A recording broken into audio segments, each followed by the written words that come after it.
Hello, everybody. I'm Nicholas Thompson. I'm the CEO of The Atlantic, and I will be your moderator today. We are going to have an incredible session. Star of the show is Nita Farahany.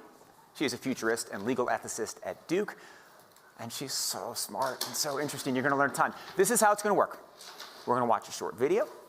She's going to come on stage and talk, and then we're going to do a little Q&A, questions from the audience, and that'll be a wrap, and you'll leave enlightened and excited. So first off, a video.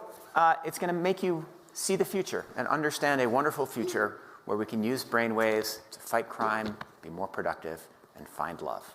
Let's roll. You're in the zone. Even you can't believe how productive you've been. Your memo is finished, your inbox is under control, and you're feeling sharper than you have in a decade. Sensing your joy, your playlist shifts to your favorite song, sending chills up your spine as the music begins to play. You glance at the program running in the background on your computer screen and notice a now familiar sight that appears whenever you're overloaded with pleasure, your theta brainwave activity decreasing in the temporal regions of your brain. You mentally move the cursor to the left and scroll through your brain data over the past few hours. You can see your stress levels rising as the deadline to finish your memo approached, causing a peak in your beta brainwave activity right before an alert popped up, telling you to take a brain break. But what's that unusual change in your brain activity when you're asleep? It started earlier in the month. You send a text message to your doctor with a mental swipe of your cursor. Could you take a quick look at my brain data? Anything to worry about? Your mind starts to wander to the new colleague on your team, whom you know you shouldn't be daydreaming about, given the policy against intra-office romance. But you can't help fantasizing just a little. But then you start to worry that your boss will notice your amorous feelings when she checks your brain activity and shift your attention back to the present. You breathe a sigh of relief when the email she sends you later that day congratulates you on your brain metrics from the past quarter, which have earned you another performance bonus. You head home jamming to the music, with your work-issued brain-sensing earbuds still in. When you arrive at work the next day, a somber cloud has fallen over the office. Along with emails, text messages, and GPS location data, the government has subpoenaed employees' brainwave data from the past year. They have compelling evidence that one of your coworkers has committed massive wire fraud. Now, they're looking for his co-conspirators. You discover they are looking for synchronized brain activity between your coworker and the people he has been working with. While you know you're innocent of any crime, you've been secretly working with him on a new startup venture. Shaking, you remove your earbuds.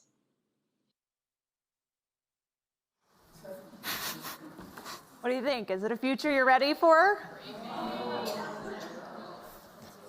You may be surprised to learn that it's a future that has already arrived. Everything in that video that you just saw is based on technology that is already here today. Artificial intelligence has enabled advances in decoding brain activity in ways that we never before thought possible. You've heard a lot about AI over the past few years. Here at Davos, it's been the talk of the hour. But I want to talk about it in a different way, which is the ability to decode brainwave activity. After all, what you think, what you feel, it's all just data. Data that in large patterns can be decoded using artificial intelligence. Consider this. The average person thinks thousands of thoughts each day. As a thought takes form, like a math calculation, you're happy, you're tired, you're hungry, you're elated. Neurons are firing in your brain, emitting tiny electrical discharges. As a particular thought takes form, hundreds of thousands of neurons fire in characteristic patterns that can be decoded with EEG, or electroencephalography, and AI-powered devices. In fact, what you're seeing here is my brain activity while I'm wearing a simple device like the one on the right. We're not talking about implanted devices of the future. I'm talking about wearable devices that are like Fitbits for your brain. It used to be that there was very little we could tell from EEG activity. But already, using consumer wearable devices, these are headbands, hats that have sensors that can pick up your brainwave activity, earbuds, headphones, tiny tattoos that you can wear behind your ear. We can pick up emotional states like, are you happy or sad or angry? We can pick up and decode faces that you're seeing in your mind. Simple shapes, numbers, your PIN number to your bank account. It's not just your brain activity here that we can pick up. We can also pick up your brain activity in different places, like as your neurons fire from your brain down your arm and send signals to your hand to tell you how to type, move. All of that can be decoded through electromyography, and that's what you're seeing here is a device now in the form of a simple wearable watch that can pick up that activity. And in one of the pivotal acquisitions of the field, Meta acquired this company, Control Labs, in 2019, because major tech companies are investing in helping to make these devices universally applicable as the way in which we interact with the rest of our technology. In fact, the coming future, and I mean near-term future, is these devices being the primary way in which we interact with all of the rest of our technology. Rather than a mouse or a keyboard, you can simply swipe with your mind, move your hand more seamlessly when you're in VR or AR, use your brain as the way in which you interact with all of the rest of your technology, which is an exciting and promising future, but also a potentially scary one, a transformative one, one that will change the way that we interact with other people and even how we understand ourselves. Let's take a look. Because it opens up new and dynamic forms of control. This is where some of our core technologies like EMG come into play. Neural interfaces, when they work right, and we still have a lot of work to go here, feel like magic.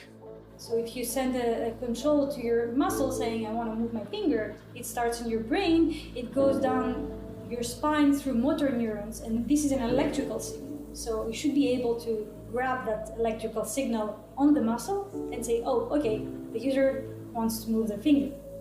What is it like to feel like pushing a button without actually pushing it? That could be as simple as, hey, I just want to move this cursor up or move it left. Well, normally I would do that by actually moving.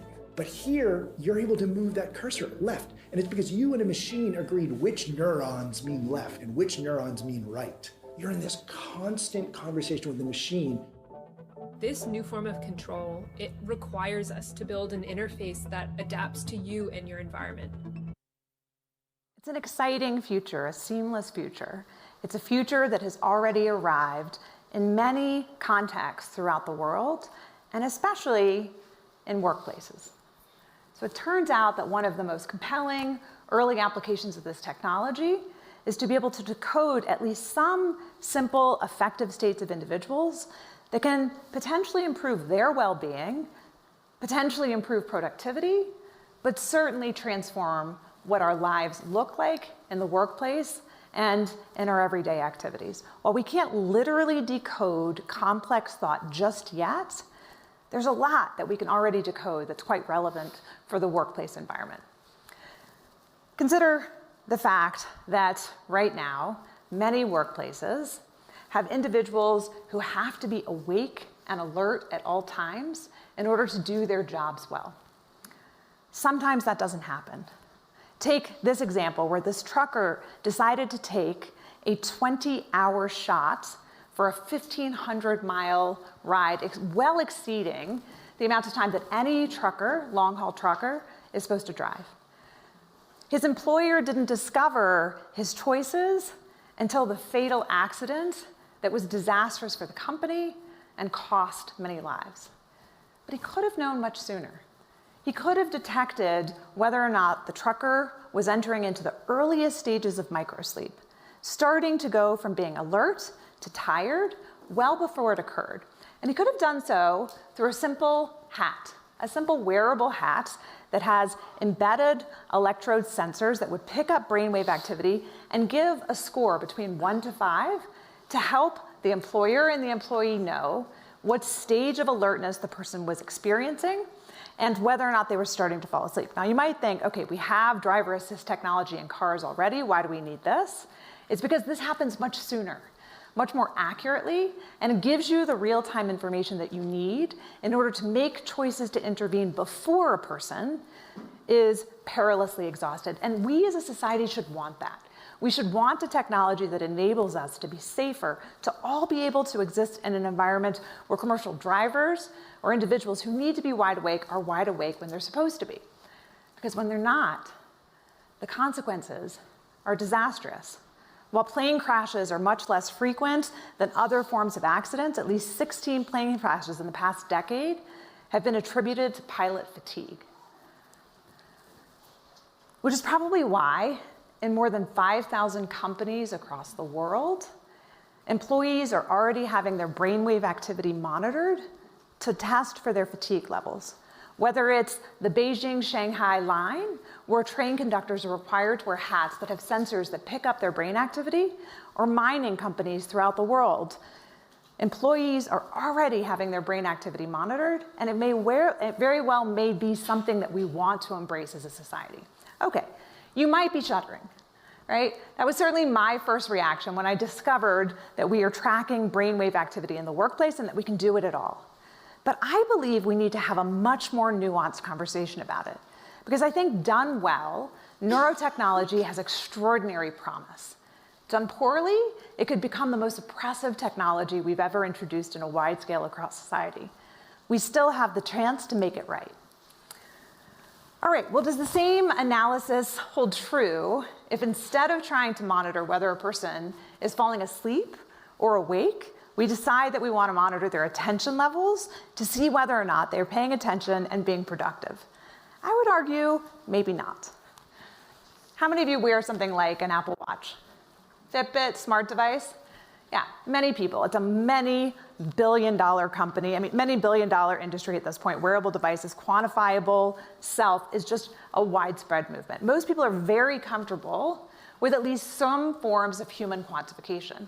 In fact, it's become so widespread that most people feel like there's not that much to worry about when it comes to doing something like monitoring your heart rate. But it turns out that that kind of technology in the workplace, particularly when it's used to monitor productivity of employees, where they're moving throughout the factory floor, whether or not they're taking breaks or unscheduled breaks, is the kind of thing that employees resist, unionize against, rise up against, and undermines morale.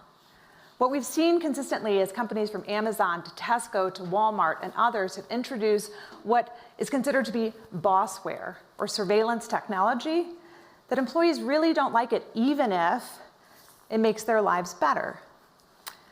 Okay, well, if you don't like your job, just quit. But what if there's nowhere to go? What if everywhere has ubiquitous monitoring? In fact, during the pandemic, what we found was that 80% of companies admitted that they use at least some forms of so-called bossware technology to monitor the productivity of their employees.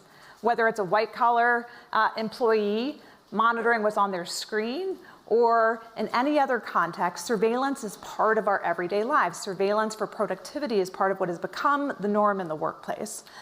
And maybe with good reason.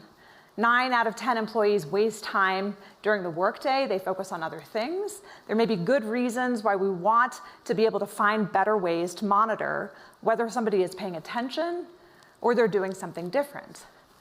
The newest way to monitor attention is through a device like this one. These are ear pods that are launching later this year. These ear pods, much like the video you watched earlier, are ear pods that can pick up brainwave activity and tell whether or not a person is paying attention or their mind is wandering. Okay, well, you might think, fine, but even if we can tell whether a person is paying attention or their mind is wandering, you can't tell what they're paying attention to. You would be wrong. It turns out that you can not only tell whether a person is paying attention or their mind is wandering, but you can discriminate between the kinds of things that they're paying attention to. Whether they're doing something like central tasks, like programming, peripheral tasks, like writing documentation, or unrelated tasks, like surfing social media or online browsing.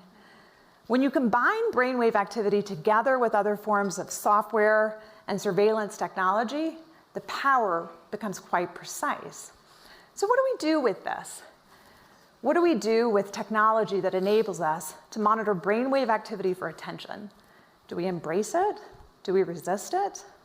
I believe that there is a pathway forward with such technology, but it's putting it in the hands of employees, enabling them to use it for themselves as a choice, whether or not they want to focus, whether or not they want the technology in order to improve their own performance, but not using it as a measure of their brain metrics to decide whether to fire them, hire them, or to watch for their lagging cognitive decline over time and using it as a way to discriminate against them. We might soon even use the technology to help people wake back up.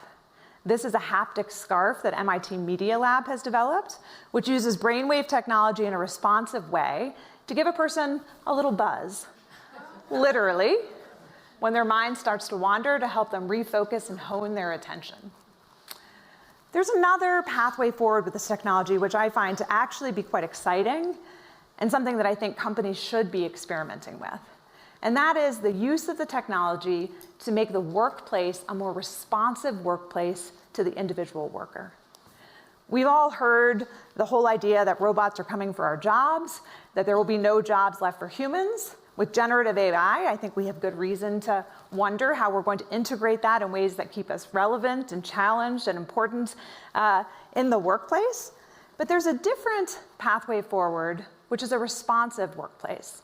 One where humans and robots and AI work seamlessly together in order to optimize a better and healthier workplace. In one experiment, Penn State researchers were able to show that by monitoring brainwave activity with AI in a factory setting, the robot could sense stress levels in the individual and change the speed with which they were giving tasks to the human, calibrating it so that rather than suffering from cognitive overload, it would bring it to levels of cognitive load. This idea of cognitive ergonomics is what I think is the future of the healthier workplace, a place that adapts to our abilities, slows down when we need to slow down, and helps us to reset so that we don't suffer from endless cycles of stress. In fact, Microsoft recently did a study on employees during the pandemic. Using brainwave activity, they were able to discover a couple of interesting insights. One is Zoom-based or other video-based meetings are more tiring for our brains than in-person conversations. And this is because of misaligned gaze, because of also the way we've scheduled it. People do back-to-back meetings where you had 5-minute breaks in between.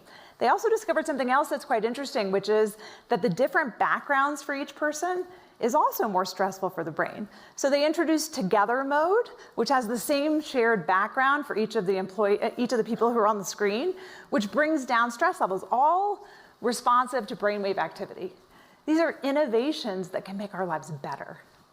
So what's the pathway forward? In some ways and in some contexts, surveillance of the human brain can be powerful, helpful, useful, transform the workplace and make our lives better. It also has a dystopian possibility of being used to exploit and bring to the surface our most secret self.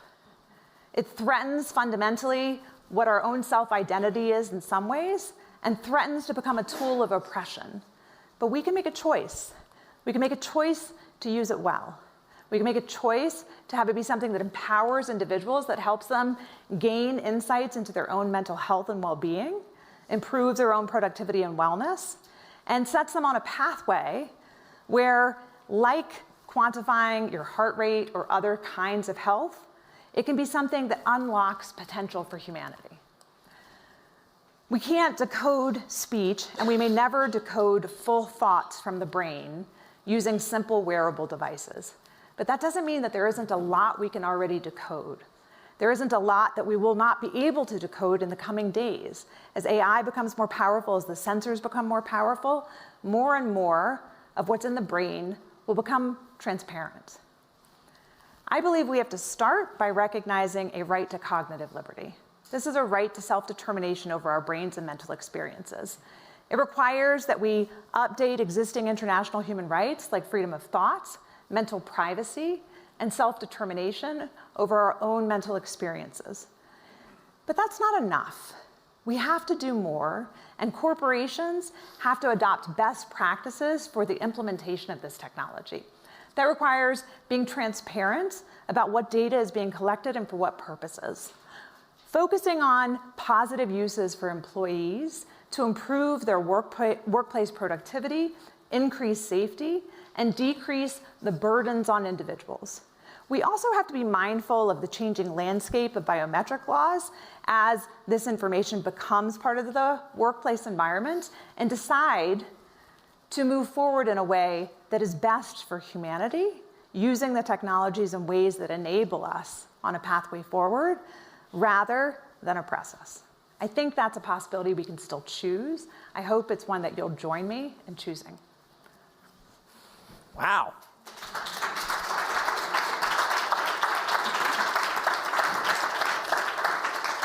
I was monitoring all of your brainwaves, and I could tell that you were all engaged, though most of you were scared out of your socks. Is there any possibility, one of the things that's interesting, is there any possibility that this technology could work while not actually touching your skin? Right? Like right now, you have to make a choice to put on a headset or a hat or something in your ears. Is it possible that the WEF could have it in the ceiling? No, not for brainwave technology, but it is possible to disrupt brainwaves remotely. Mm-hmm. So if you've heard of Havana syndrome, Havana syndrome is a belief that people have suffered from. The leading theory is that it's targeted microwave activity at brains to disrupt brainwave activity.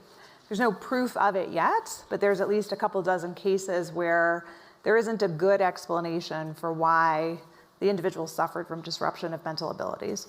And there's certainly a lot of investment in trying to figure out whether you could target the brain remotely. It's much more difficult to figure out how you could read the brain remotely. Let's get to that, because I think it's one of the most important and crucial questions about how this develops. And by the way, raise your hands. I'm just going to ask this question, and then we'll move to the audience. You talked at the end. At the beginning, you said we won't be able to read complex thoughts.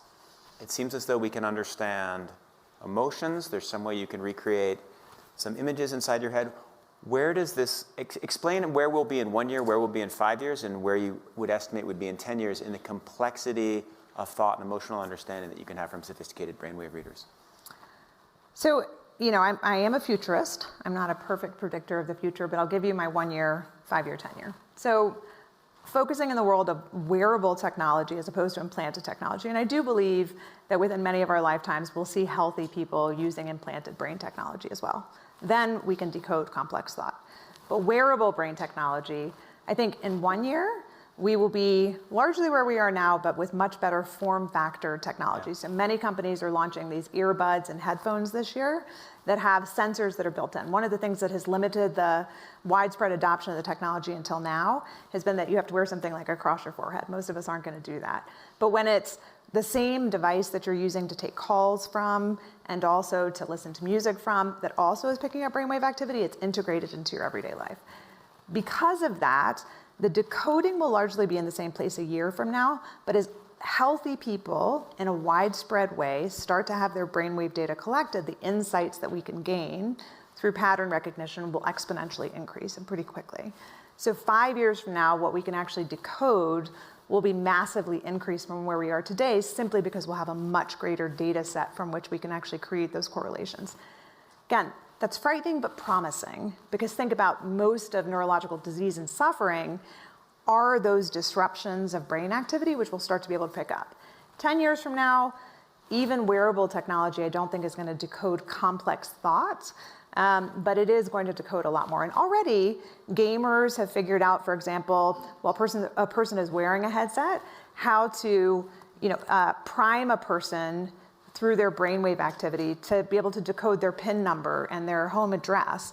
So you don't have to have your full complex thought decoded to reveal your thoughts, right? It gets at what we think thought is. And how do you decode somebody's PIN number? You flash a series of numbers and see how their brain reacts to them? So you have recognition memory signals that are preconscious and subconscious, and this is part of why it's been used, for example, by governments to interrogate criminals.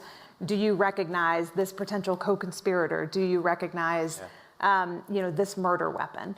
those pre-conscious signals, like what we call the P300 wave or the N400 wave, these are before you even consciously process information, so you could prime it with a number and then see if a person recognizes it. And you can do it without them realizing that that's what you're doing. So will all of our passwords be cracked first by this or quantum computing? Hard to tell. All right. I think we're moving past passwords pretty quickly. And it turns out this is actually really good for passwords. Neural signatures are unique. We can use it as a biometric for passwords. Oh, wonderful. Right here in the front. Oh, and by the way, we need to get you a microphone. There are folks watching, so hold on. There we go. This is amazing stuff. Thanks. And there is a ton of need for government rule setting in this. Yeah. Not to be pessimistic on it, but having worked in government and seeing the number of things that government needs to try and get ahead of, Right. I am pessimistic that government is going to be on this. Yes. You know, if you were at, for instance, the World Economic Forum, and you were speaking to leaders from across the globe right now, what would your advice be to them in terms of how to not F this up as this continues to go fast? Thank you. It's an important question.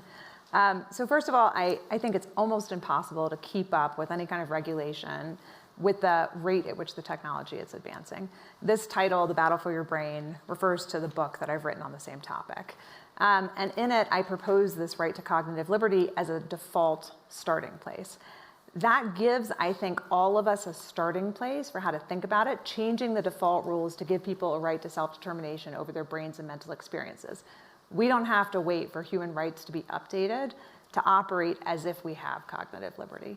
And the way we do that is by recognizing, if we start by saying people have a right to freedom of thought, a right to self-determination over their brain and mental experiences, and a right to mental privacy, then when you're in the workplace and you're deciding to monitor, you're going to monitor just for fatigue levels, even though you could capture and figure out, oh, this person has amorous feelings. You're going to do data minimization and best practices that respect the autonomy of the individual. You're not going to try to disrupt their thought patterns in order to make them more productive, recognizing they have a right to freedom of thought. And so I think it's about operating as if we have those set of freedoms and liberty in every way that it's rolled out in society. I'm speaking as a CEO. I'm sure all CEOs will use it completely responsibly. The woman in blue in the front here. Hi, I'm Julie. I'm the world's first online harms regulator out of Australia. This was mind-blowing, but you might have known that. But I do think this is an issue where we can't leave companies to their own devices on these devices. And there are principles like safety by design and privacy by design that are largely voluntary. But we just can't be sure, unless there are standards and regulations, that these guardrails are going to be erected, because we're still in the era of moving fast and breaking things. And I loved that you had the positive use cases, and I was just thinking with the motor neurons and people who are disabled and can wear haptic suits, and you could have sensation that you've never had. But I also work with women who experience technology-facilitated abuse as a form of coercive control, and most of that is low tech. It's text, it's love bombings, it's gaslighting. Think if a perpetrator got a hold of, can really coerce the brain.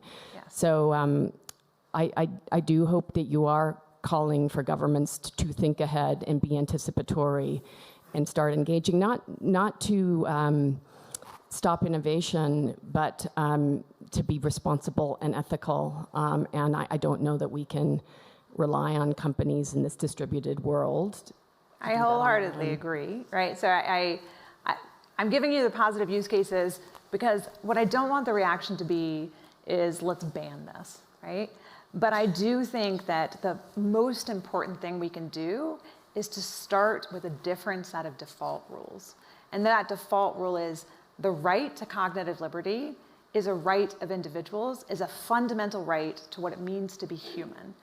And that, as a starting place for the implementation of the technology, is very different than how we've thought about any other technology. But I believe that the brain is so fundamental to our sense of self, and the freedom of thought is so fundamental to what it means to be able to flourish as a human being, that unless we start with the default rule, it really could become the most oppressive technology that we've ever unleashed. I don't want that, because I also think it can be the most empowering technology that we've ever realized if we do it right. But it's a call to action. It's a call to do it right now by adopting a universal right to cognitive liberty. All right, well, we are out of time, so everybody should go to dinner, go to the bar, fight for your right to cognitive liberty. That's a wrap. Thank you to Nita Farahany. That was fabulous. Thank you so much. Literally mind-blowing. Thank you.